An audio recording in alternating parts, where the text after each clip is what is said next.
वाराणसी में फ्रंटलाइन व स्वास्थ्य कर्मियों से आज पीएम मोदी ने वर्चुअली बात की। डॉक्टरों और पैरामेडिकल स्टाफ के साथ ही फ्रंटलाइन स्वास्थ्य कर्मियों से बात करते हुए वे भावुक हो गए। पीएम ने कहा कि कोरोना की दूसरी वेव में हमें कई मोर्चों पर एक साथ लड़ना पड़ रहा है। संक्रमण की दर ज्यादा होने से मरीजों को अधिक दिनों तक अस्पताल में ही बिताना पड़ रहा है। इन सबसे हमारे हेल्थ सिस्टम पर बड़ा दबाव पैदा हुआ है। पीएम मोदी ने कहा कि हमारी इस लड़ाई में अभी इन दिनों ब्लैक फंगस की एक और नई चुनौती भी सामने आई है। इससे निपटने के लिए जरूरी सावधानी और व्यवस्था पर ध्यान देना जरूरी हो गया है। जहां बीमार वही उपचार, इस नए मंत्र के साथ पीएम मोदी ने बात कही। कोरोना वायरस की तारीफ करते हुए पीएम ने कहा कि माइक्रो कंटेनमेंट जोन बनाकर जिस तरह आप शहर और गांव में घर घर दवाएं बांट रहे हैं, ये बहुत ही अच्छी पहल है। पीएम ने कहा कि इस अभियान को ग्रामीण इलाकों में जितना हो सके उतना व्यापक करना है।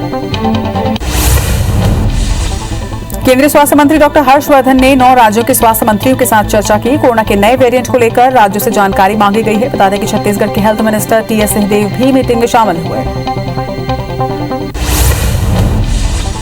पूर्व प्रधानमंत्री राजीव गांधी की पुण्यतिथि के मौके पर दिल्ली में कांग्रेस नेता राहुल गांधी ने श्रद्धा सुमन अर्पित किए। राहुल ने राजीव गांधी को उनकी समाधि स्थल स्थित वीर भूमि में श्रद्धांजलि अर्पित की। आज का दिन दुनिया इंटरनेशनल टी डे के तौर पर मनाती है। यूएन की तरफ से भारत के अनुरोध पर ही 21 मई को इंटरनेशनल टी डे के तौर पर मनाने का फैसला किया गया था। यूएन की तरफ से इस दिन के आयोजन का मकसद चाय की खेती में लगे किसानों को पहचान दिलाना है और चाय के शौकीनों की अहमियत के बारे में बताना। पंजाब के मोगा में रूटीन पर निकला MiG-21 विमान क्रैश हो गया। इस हादसे में एक पायलट शहीद हुए हैं। बता दें कि मोगा के पास कल देर रात भारतीय वायुसेना का MiG-21 लड़ाकू विमान दुर्घटनाग्रस्त हुआ। दुर्घटना के वक्त विमान नियमित प्रशिक्षण उड़ान पर था। मध्य प्रदेश में योग से निरोग कार्यक्रम के तहत सीएम शिवराज ने कोरोना मरीजों से संवाद कर उनका हौसला बढ़ाया। सीएम ने कहा कि अधिकारी ज्यादा से ज्यादा टेस्टिंग पर ध्यान दें। श्री रविशंकर और स्वामी रामदेव ने भी कोरोना से बचाव के टिप्स दिए। कमलनाथ ने प्रदेश सरकार पर कोरोना के आंकड़े छिपाने और दबाने का आरोप लगाया। उन्होंने कहा कि मार्च अप्रैल में प्रदेश में 1 लाख से भी ज्यादा मौतें हुई हैं। कमलनाथ ने कहा कि भोपाल ब्लैक और व्हाइट फंगस की राजधानी बन चुका है। पूर्व मंत्री बृजमोहन अग्रवाल ने किसानों के धान की कीमत पर 1000 रुपए प्रति एकड़ कटौती को किसानों के साथ अन्याय बताया। उन्होंने कहा कि ये योजना राजीव गांधी किसान अन्याय योजना है, जिसमें सिर्फ और सिर्फ किसानों के साथ छल कपट और अन्याय किया जा रहा है। 2500 रुपए में धान खरीदी की बात से सरकार मुकर गई है। उन्होंने इसे वोट बैंक की राजनीति भी कहा। बीजेपी विधायक कृष्णा गौर ने कोरोना को लेकर अपने बंगले पर एक प्रेस कॉन्फ्रेंस रखी। इस प्रेस कॉन्फ्रेंस के जरिए उन्होंने भेल में कोरोना मृत हुए कर्मचारियों के परिजनों को अनुकंपा नियुक्ति देने की मांग की है। इसके साथ ही बीएचईएल प्रबंधन से 50 लाख रुपए की राशि देने की भी मांग की।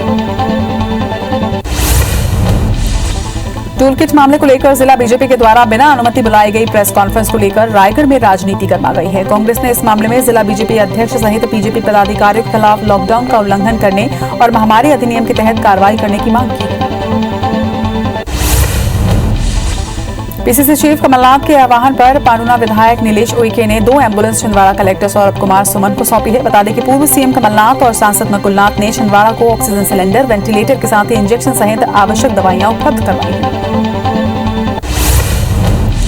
डूंगरगढ़ विधायक और छत्तीसगढ़ अनुसूचित जाति विकास प्राधिकरण के अध्यक्ष भुवनेश्वर बघेल ने खंड चिकित्सा अधिकारी को 4 एम्बुलेंस सौंपा है। विधायक भुवनेश्वर बघेल ने सामुदायिक स्वास्थ्य केंद्र में पदस्थ खंड चिकित्सा अधिकारी डॉक्टर बीपी एक्का को एम्बुलेंस की चाबी सौंपी।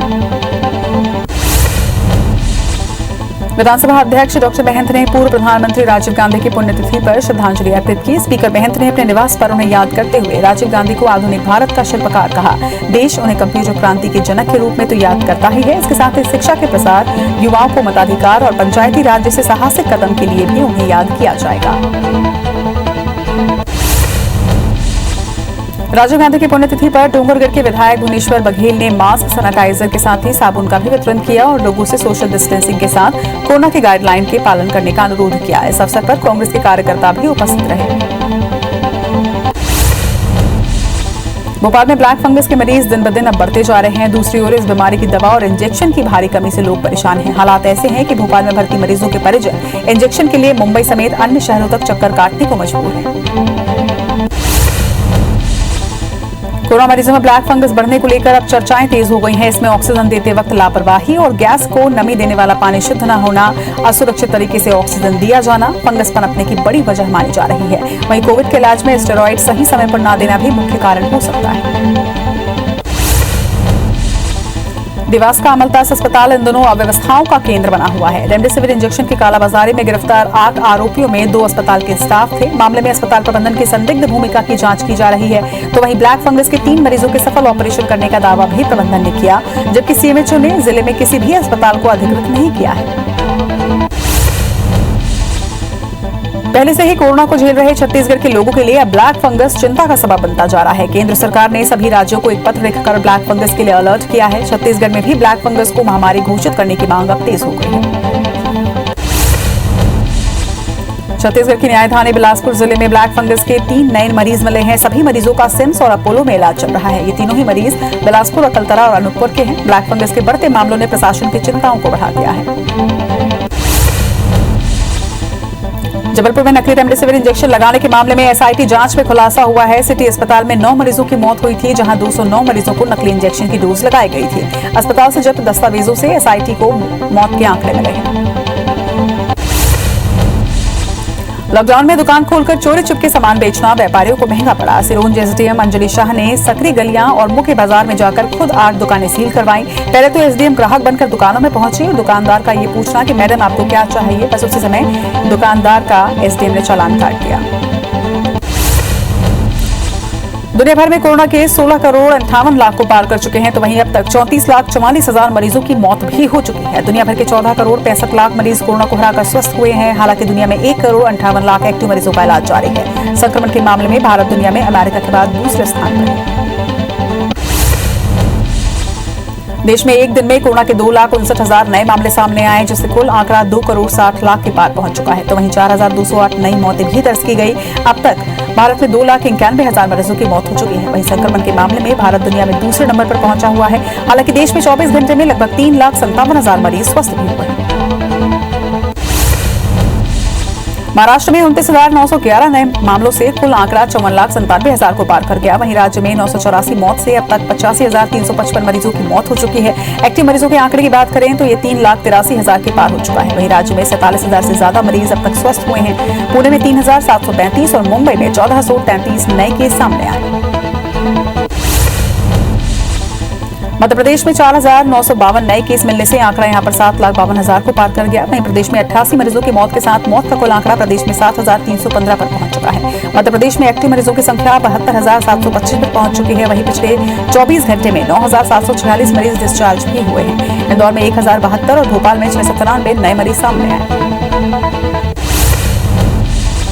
छत्तीसगढ़ में कोरोना के 5,212 नए केस सामने आए हैं। वहीं प्रदेश में एक्टिव मरीजों का आंकड़ा इसके साथ ही बढ़कर 81,466 पर है और 111 मरीजों की मौत के साथ कुल मौत का आंकड़ा 12,295 पर। 9,501 मरीजों के डिस्चार्ज होने के साथ ठीक होने वालों का कुल आंकड़ा 8,42,000 के पार पहुंच चुका है। वहीं रायपुर में 240 और दुर्ग में 116 नए केसों की पुष्टि की गई। राष्ट्रीय बाल अधिकार संरक्षण आयोग ने मध्य प्रदेश सरकार से एक्शन टेकन रिपोर्ट मांगी है। सरकार कोरोना महामारी में निराश्रित हुए बच्चों के पुनर्वास के लिए डेटा तैयार करा रही है। ये डेटा यूनिसेफ से भी साझा किया जा रहा है। इस बाल आयोग ने आपत्ति दर्शाते हुए 7 दिन में रिपोर्ट मांगे हैं। आयोग के मुताबिक डेटा साझा करना बाल संरक्षण कानून के खिलाफ है। बालाघाट जिला मुख्यालय से 4 किलोमीटर दूर पाथरवाड़ा के लोग कोरोना की वैक्सीन लगाने के लिए तैयार नहीं हैं। गांव में सरकार ने वैक्सीनेशन के लिए कैंप भी लगवाया था, लेकिन चंद लोग ही यहां पर वैक्सीन लगवाने के लिए पहुंचे। एक आदमी की सामान्य मौत को वैक्सीनेशन से जोड़ दिया गया है, जो कि अब डर का नाम ले रहा है। डर के मारे व्यक्ति का नाम सुनकर ही लोग यहां पर हाथ जोड़ने लगते हैं। दतिया में कोरोना कर्फ्यू में महाराष्ट्र से आए 2 दर्जन कलाकार होटल और ताना पैलेस में रुकवाए गए हैं। इन फिल्मी कलाकारों ने बिना अनुमति के लाला के तालाब के पास शूटिंग जारी रखी थी। कोतवाली पुलिस ने इन कलाकारों को वापस भेज दिया है। वहीं तहसीलदार की जांच में भी होटल में कोई नहीं मिला। दीपक सचदेवा के इन कलाकारों के रुकने का इंतजाम करने पर सवाल खड़ा होता है। कबीरधाम जिले में कोरोना की रफ्तार धीमी जरूर हो रही है, लेकिन मौत का आंकड़ा थमने का नाम नहीं ले रहा है। मार्च में जहां एक साल में 70 लोगों की मौत जिले में हुई थी, तो वहीं अप्रैल से लेकर 20 मई तक यही आंकड़ा अब 260 से अधिक हो चुका है। इंदौर में जारी लॉकडाउन में आज से सख्ती बढ़ा दी गई है। जिले में 10 दिनों के लिए लॉकडाउन में सख्ती बढ़ाने का फैसला प्रशासन ने लिया है। किराना दुकान, मंडी को आज से बंद करने का निर्णय लिया गया। बता दें कि इंदौर में एक दिन में 1,000 मामले सामने आए। जिले में 11,383 एक्टिव मरीजों का इलाज जारी है। बस्तर में कोरोना संक्रमण के चलते लघु वनोपज खरीद में हुई लापरवाही से आदिवासियों को नुकसान हुआ है। तेंदुपत्ता की तोड़ाई का काम देरी से शुरू होने पर 500 करोड़ रुपए से अधिक का नुकसान हुआ है। 2 साल में हुए इस नुकसान को लेकर बीजेपी नेता मणिराम कश्यप ने सरकार पर निशाना साधा है। बलरामपुर के माकर गांव में आदिवासी जनजाति के लोग पेयजल की समस्या से जूझ रहे हैं। साफ पानी नहीं होने की वजह से गांव के लोग नाले का गंदा पानी पीने को यहां मजबूर है। वहीं इस कोरोना महामारी में भी ग्रामीणों को पेयजल की समस्या से जूझना पड़ रहा है। भिंड में ताउते तूफान की वजह से डोरी के खरीदी केंद्र में रखे गेहूं को भारी नुकसान हुआ है। तुलाई के लिए रखे हजारों क्विंटल गेहूं यहां बारिश में भीग गए हैं। इस बारिश से किसानों को भारी नुकसान हुआ है। वहीं मामले में लापरवाही बरतने वाले केंद्र के प्रभारी को कलेक्टर ने नोटिस जारी किया है। डोंगरगढ़ में बिजली की समस्या बढ़ती ही जा रही है। बिजली बंद होने की वजह से लोग काफी परेशान हैं। बिजली की परेशानी को देखते हुए विधायक गुनेश्वर बघेल ने मामले का संज्ञान लेते हुए विभाग से जानकारी मांगी है। खजुराहो के प्राथमिक स्वास्थ्य केंद्र में आशा कार्यकर्ताओं ने स्वास्थ्य केंद्र कर्मचारियों पर दुर्व्यवहार का आरोप लगाया है, जिसे लेकर स्वास्थ्य केंद्र प्रभारी को आशा कार्यकर्ताओं ने लिखित में शिकायती आवेदन भी दिया। धार की उमरबंद चौकी पर ग्रामीणों ने पथराव कर दिया, जिसमें 2 पुलिसकर्मी घायल हुए हैं। वहीं प्रेम प्रसंग के मामले को लेकर ग्रामीणों में गुस्सा भी फूटा। मामले में वीडियो फुटेज के आधार पर आरोपियों की तलाश की जा रही है। सुकमा में नक्सलियों ने बंद बुलाया है। सिलगेर में फायरिंग को लेकर नक्सलियों ने विरोध जताया। बता दें कि सुकमा और बीजापुर जिले में नक्सलियों ने बंद का आह्वान किया है। बंद के दौरान नक्सलियों के उत्पात की आशंका के मद्देनजर जिले में सुरक्षा व्यवस्थाओं को बढ़ा दिया गया है। धमतरी के नगरी इलाके से एक मानसिक रूप से विक्षिप्त युवक ने चारपाई की पार्टी से 3 लोगों पर ताबड़तोड़ हमला कर दिया, जिससे एक महिला की मौके पर ही मौत हो गई, जबकि 2 युवक घायल हुए हैं। वहीं घटना को अंजाम देने के बाद आरोपी जंगल की ओर भाग गया, जिसकी तलाश में पुलिस जुटी हुई है। सिंगरौली जिले में ताउते का कहर जारी है। लगातार बारिश के साथ यहां पर ओले भी पड़ रहे हैं। इसके साथ ही जिले में कई जगह पर बिजली भी गिरी है। वहीं आकाशीय बिजली गिरने से 16 वर्ष की एक युवती की मौत हुई है और उसके पिता और बहन घायल हैं। पुलिस ने शव को पोस्टमार्टम के लिए भिजवा दिया है। मुरैना के गोपालपुरा में पुराने विवाद में राजीनामा नहीं करने पर 5 युवकों ने घर में घुसकर एक अधेड़ से मारपीट की और जान से मारने की धमकी देते हुए उसे घर पर पथराव भी किया। ये घटना सीसीटीवी में कैद हुआ है, जिसके आधार पर पुलिस ने 2 आरोपियों को गिरफ्तार भी कर लिया है, जबकि अन्य की तलाश की जा रही है।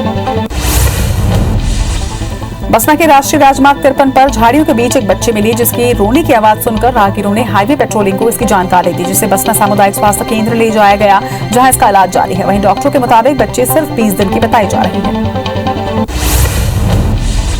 जांजगीर चांपा के कलतरा पुलिस ने अधेड़ की हत्या मामले में 3 आरोपियों को गिरफ्तार किया है, जबकि एक आरोपी अभी भी फरार है, जिसकी पुलिस तलाश कर रही है। पुलिस के मुताबिक मवेशी बिक्री की राशि को लेकर विवाद हुआ था, जिसके बाद आरोपियों ने मिलकर बोरसरा निवासी बलभद्र यादव की हत्या कर दी थी। श्योपुर की जन जागृति संस्था निर्धन और असहाय लोगों की शादी कराने का कार्य करती है। संस्था ऐसे लोगों से आधी पैसे लेकर उन्हें पूरा सामान देती है। वहीं शहर के 10 से 12 जोड़ों की शादी के लिए 3,92,000 इकट्ठा हुए, लेकिन आरोपी राय सिंह की नीयत बदल गई। उसने पैसे हड़पने, खुद के अपहरण की पुलिस को झूठी कहानी बताई। पुलिस ने भी उसे झांसा देकर पूरी रकम हासिल कर जांच में जुट गई। रीवा के अमिया थाना क्षेत्र अंतर्गत शादी के लिए मना करने पर आरोपी युवक ने युवती के साथ बलात्कार की घटना को अंजाम दिया। पीड़िता ने आरोपी राकेश तिवारी के खिलाफ रिपोर्ट भी दर्ज करवाई है। शिकायत मिलने पर पुलिस ने आरोपी युवक को गिरफ्तार कर मामले की जांच शुरू कर दी है। कोरिया जिले के भरतपुर विकासखंड के अंतर्गत भगवानपुर उप स्वास्थ्य केंद्र में पदस्थ एक स्वास्थ्य कर्मी का वीडियो वायरल हो रहा है। स्वास्थ्य कर्मी नशे की हालत में है, जो उठने की भी स्थिति में नहीं है और कह रहा है कि मैं गाँव की रक्षा कर रहा हूँ। पेंड्रा में प्रशासनिक आदेश जारी हुए। पहले आदेश में कल कलेक्टर नम्रता गांधी ने मरवाही जनपद पंचायत के पूर्व सीईओ को हटाते हुए उनकी जगह महेश चंद्रा को मरवाही सीईओ बना दिया है, लेकिन इसे 24 घंटे में पलटते हुए उन्होंने मरवाही के पशु चिकित्सा विभाग के सर्जन डॉक्टर राहुल गौतम को सीईओ का प्रभार सौंप दिया। डोंगरगढ़ में मवेशी से भरे ट्रक को पुलिस ने जब्त किया है, जिसमें 35 मवेशियों को सुरक्षित बाहर निकाला गया। वहीं ट्रक चालक मौके से फरार बताया जा रहा है। पुलिस से मिली जानकारी के अनुसार मवेशियों को महाराष्ट्र के कत्लखाना ले जाया जा रहा था। पुलिस ने अज्ञात आरोपी के खिलाफ पशु क्रूरता अधिनियम के तहत मामला दर्ज कर लिया है। लॉकडाउन में भी कोटा रेंज में वन्य प्राणियों का शिकार किया जा रहा है। नगचुआ के पास कल देर रात जंगली सुअर का शिकार किया गया। मामले में वन विभाग की टीम ने 9 लोगों को गिरफ्तार किया है। वहीं 3 खरीदार और 6 शिकारी बताए जा रहे हैं। विभाग अब आरोपियों के खिलाफ वन्य जीव अपराध अधिनियम के तहत कार्रवाई करने में जुटा है। जशपुर वन मंडल के जंगलों में हाथियों और भालुओं की मौजूदगी से दहशत का माहौल बना हुआ है। बीते एक हफ्ते में सन्ना वन परिक्षेत्र के कवई नन्हेसर हरारिया गांव में भालुओं के हमले से 5 किसान गंभीर रूप से घायल हुए हैं, तो वहीं तपकरा क्षेत्र में हाथियों ने 4 ग्रामीणों के घरों को नुकसान पहुंचाया। श्योपुर बस स्टैंड पर खड़ी एक स्लीपर बस में अचानक आग लग गई। जब तक पुलिस और दमकल को सूचना मिलती तब तक आग तेजी से फैल चुकी थी, जिससे लोगों में अफरा तफरी भी मची। वहीं बस में आग लगने का कारण अभी भी अज्ञात बताया जा रहा है। पुलिस मामले की जांच कर रही है।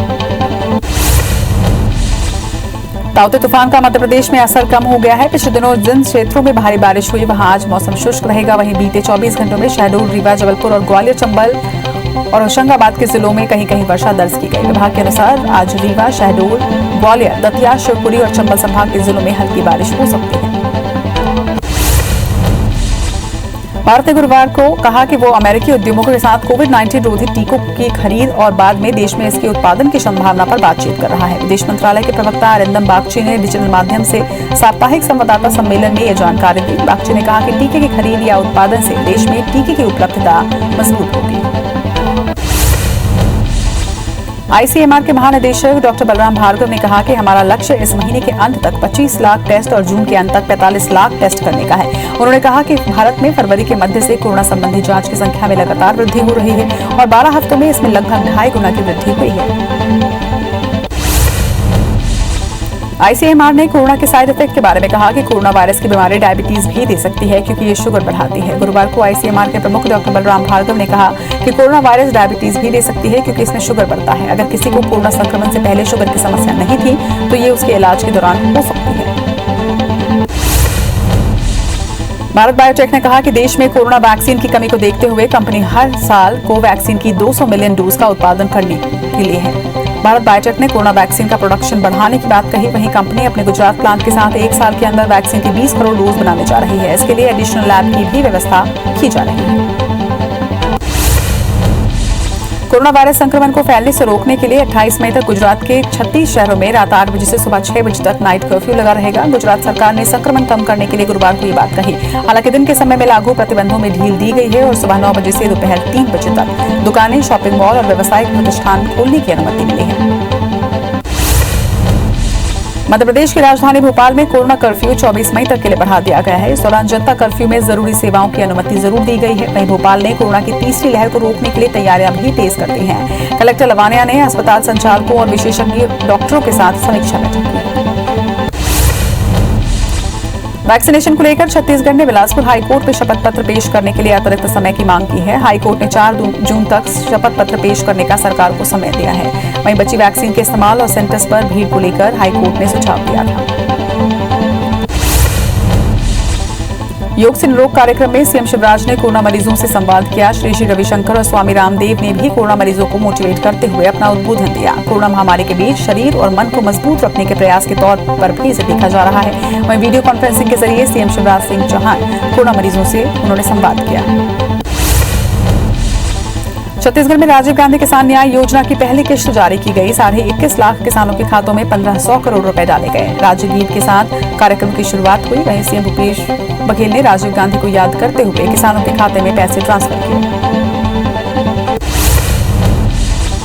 टूलकिट मामले में छत्तीसगढ़ में सियासत अब तेज हो गई है। पूर्व सीएम रमन सिंह और संबित पात्रा पर एफआईआर के विरोध में आज बीजेपी धरना देने जा रही है। बीजेपी के सभी नेता पदाधिकारी अपने घरों के सामने दोपहर 2 से 5 बजे तक धरने पर वो बैठे। वहीं बीजेपी ने इसे केंद्र सरकार को बदनाम करने की कांग्रेस की साजिश बताया है। बीजेपी के प्रदेश उपाध्यक्ष शिवरतन शर्मा ने चुनौती देते हुए कहा कि इस मामले में प्रदेश सरकार भाजपा के हर नेता और कार्यकर्ता के खिलाफ एफआईआर दर्ज करे। उन्होंने कहा कि रमन सिंह जमानत नहीं लेंगे और जरूरत पड़ी तो भारतीय जनता पार्टी इसको लेकर हर तरह की लड़ाई लड़ेगी। टूलकिट मामले में प्रदेश की राजनीति अब गर्मा गई है। मध्य प्रदेश सरकार का बड़ा फैसला सामने आया है। कोरोना से मरने वाले परिवार को 1 लाख रुपए की अनुग्रह राशि दी जाएगी। वहीं सरकारी कर्मचारियों के परिजनों को 5 लाख की मदद का ऐलान किया गया। छत्तीसगढ़ सरकार ने दूसरे राज्यों से सूबे में आने के लिए कोविड की आरटीपीसीआर जांच के अपने पहले के नियमों में संशोधन किया है। सरकार ने 72 घंटे पहले की आरटीपीसीआर रिपोर्ट की अनिवार्यता में राहत दी है। राज्य सरकार ने प्रदेश के पुलिस कमिश्नर, आईजी और कलेक्टरों को जारी आदेश में कहा है कि अब 72 घंटे पहले की रिपोर्ट दिखाने की अनिवार्यता खत्म की जा रही है। आईपीएल 2021 के मौजूदा सीजन के 29 मैच बाद ही स्थगित करना पड़ा था। 31 मैच अभी भी होने हैं। वहीं T20 लीग के बचे मैच नहीं होते हैं तो बीसीसीआई को 2,500 करोड़ रुपए का नुकसान होगा। इस कारण बोर्ड सितंबर के अंतिम 3 हफ्तों में आयोजन के लिए विंडो तलाश रहा है। बोर्ड इंग्लैंड सीरीज के मुकाबले 1 हफ्ते पहले शुरू करने के लिए इंग्लिश बोर्ड से बात भी कर रहा है। टैक्स पेयर्स के लिए अच्छी खबर है। इनकम टैक्स फाइल करने की आखिरी तारीख को आगे बढ़ा दिया गया है। डेडलाइन 31 जुलाई 2021 थी, जिसे अब बढ़ाया गया है। अब आम टैक्स पेयर्स 30 सितंबर 2021 तक अपने रिटर्न फाइल कर सकेंगे। वहीं कोरोना संक्रमण के मामले बढ़ने के चलते सरकार ने यह फैसला किया है। एक्सपर्ट्स का कहना है कि कोरोना की वजह से कई टैक्स तारीखों की डेडलाइन को बढ़ा दिया गया है। भारतीय तटरक्षक बल ने कहा कि 22 मई के करीब उत्तरी अंडमान सागर और बंगाल की खाड़ी में कम दबाव का क्षेत्र बनने की संभावना है। मौसम विभाग ने यास तूफान के मद्देनजर चेतावनी प्रसारित करनी शुरू कर दी है। बंगाल की खाड़ी में गए मछुआरों और नाविकों को तट पर लौटने के लिए कहा गया है। वहीं अगले 72 घंटे में तूफान के और मजबूत होने की संभावना है। कोरबा में सेल्फी के चक्कर में 2 सगे भाइयों की मौत हो गई है। पूरा परिवार की नई जलप्रपात में पिकनिक मनाने के लिए गया हुआ था। छोटे भाई को बचाने के लिए गया बड़ा भाई भी डूब गया।